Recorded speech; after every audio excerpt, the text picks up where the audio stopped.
Hi everyone, I am Rebecca from ChemKnits, and it's time to leave no dye behind and use some leftover food coloring from the Wilton Colorite food coloring system that I mixed for another episode of Dye Pot Weekly, and use that on this Alpaca Merino Boucle yarn from Knit Picks.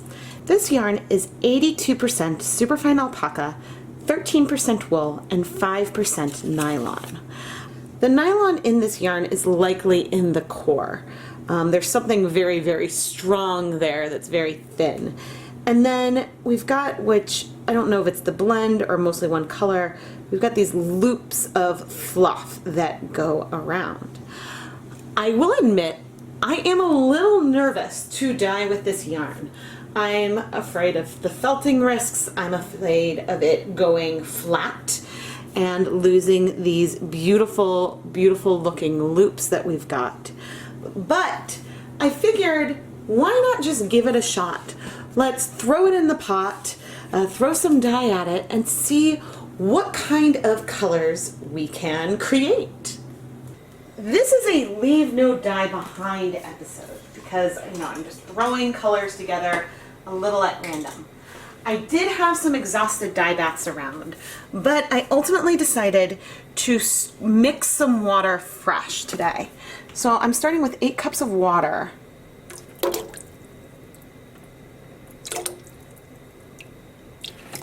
And I guess a little over 3 tablespoons of vinegar.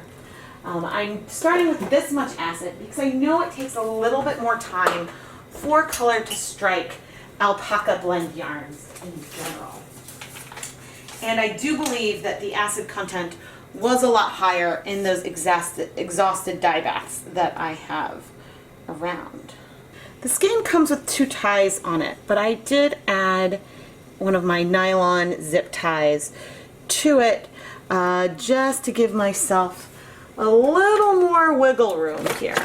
And now I'm going to use this slotted turner to help sort of press this into our dye bath.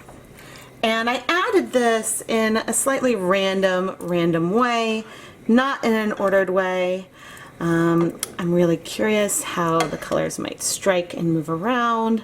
I certainly don't want a felted mess, but because of the zip tie, I am glad to have sort of like a safe point to, oh dear, for things to get caught on. I'm glad to have a safe point if I need to move things around to lift things up. But the water is actually reasonably warm.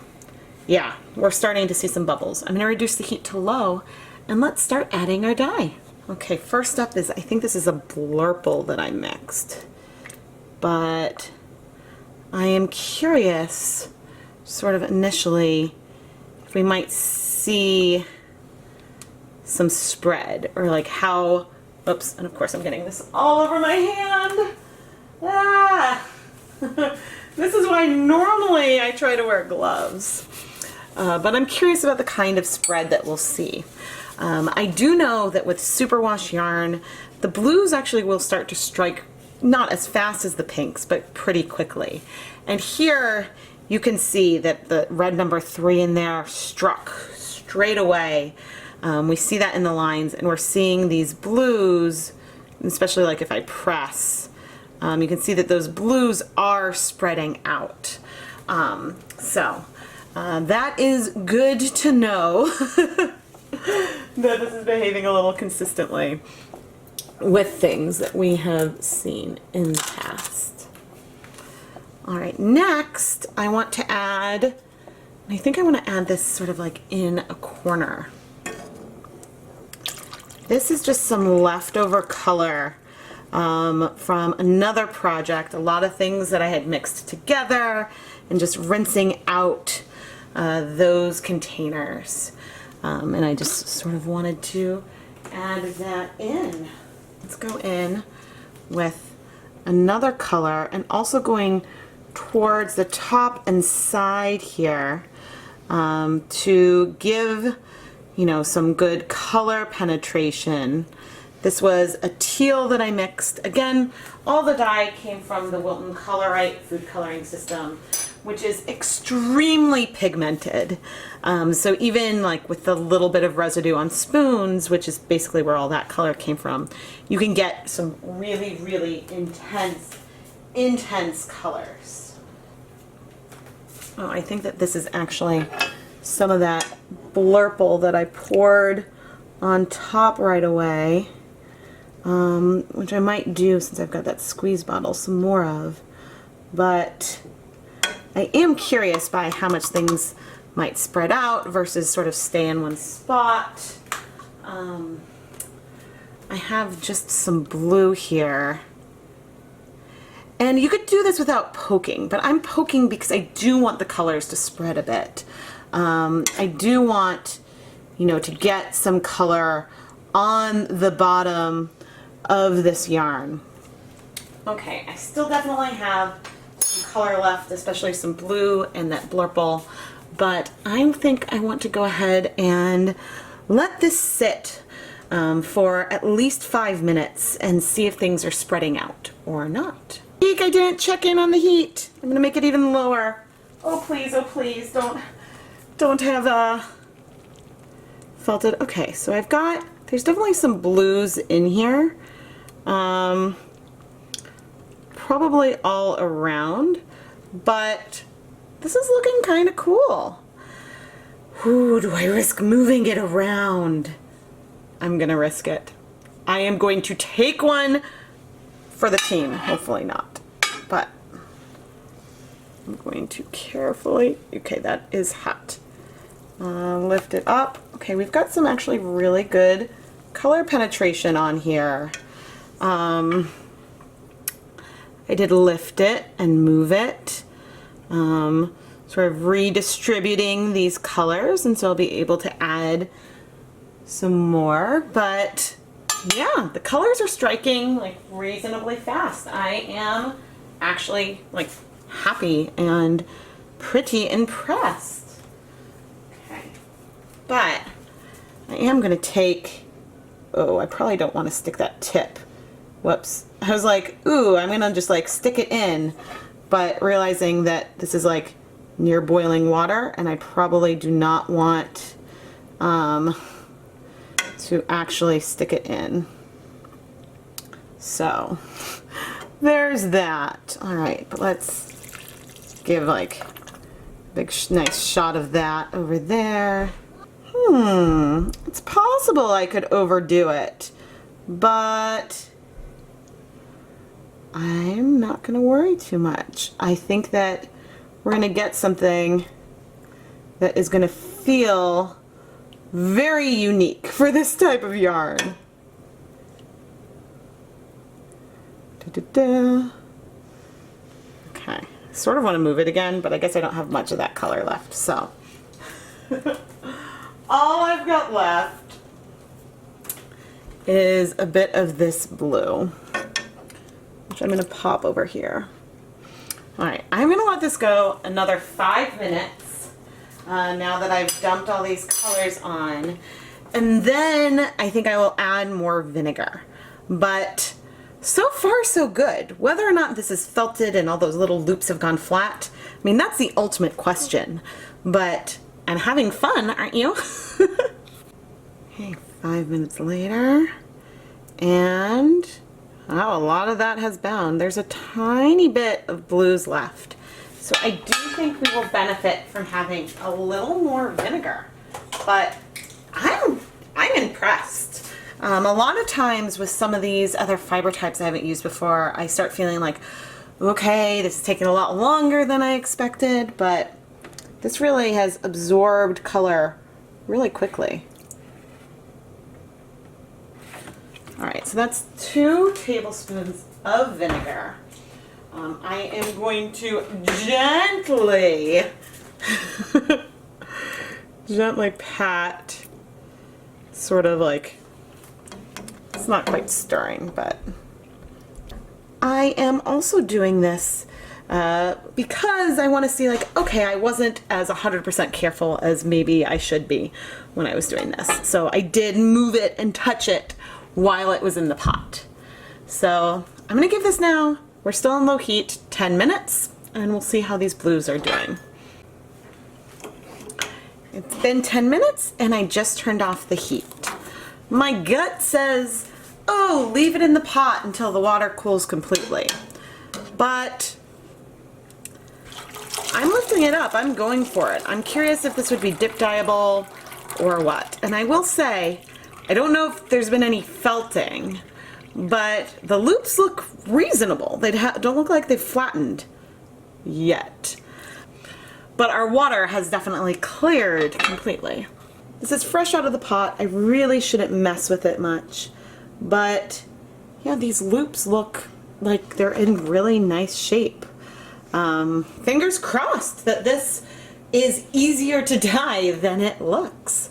I'm gonna let this cool completely though before we wash it. It is the moment of truth. Let's wash our boucle yarn. And gentle, gentle, Rebecca. I don't want to rub or squeeze it too much. But honestly, this is holding up really, really well. I am extremely impressed. I'm gonna add a little bit of soap. But yeah, even just me looking at this, I see all of those little like bobbly bits. I'm trying to take care, but it looks to me like our water is clear. Trying to be gentle.